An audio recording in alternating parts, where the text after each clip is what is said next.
बिस्मिल्लाहिर्रहमानिर्रहीम। अस्सलाम वालेकुम। कैसे हैं आप सब? उम्मीद है कि आप सब ठीक होंगे, खुशबाश होंगे, घरों में आबाद होंगे। और अभी जो मेरी वीडियो है वो कुरान मजीद की एक आयत के बारे में है। अक्सर फ़ीमेल्स और मेल जो हैं वो शौक़पन में या फिर गरूर और तकब्बुर में जब अकड़ा के चलते हैं वो उसको कोई बुराई नहीं समझते हैं।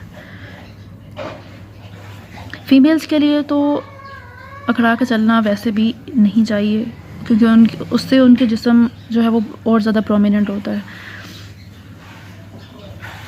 सूरह बनी इसराइल की आयत नंबर 37 और 38 है, और मत चल बीच ज़मीन के अकड़ता हुआ, तहकीक तो हरगिज़ ना फाड़ेगा ज़मीन को और हरगिज़ ना पहुँचेगा पहाड़ों को लंबाओं में।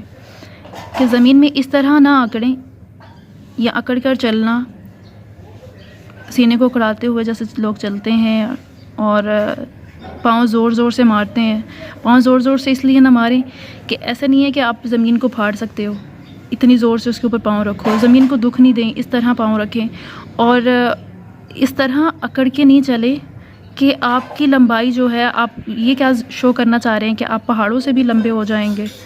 और ये सब बातें हैं बुरी नज़दीक परवरदिगार तेरे के नापसंद।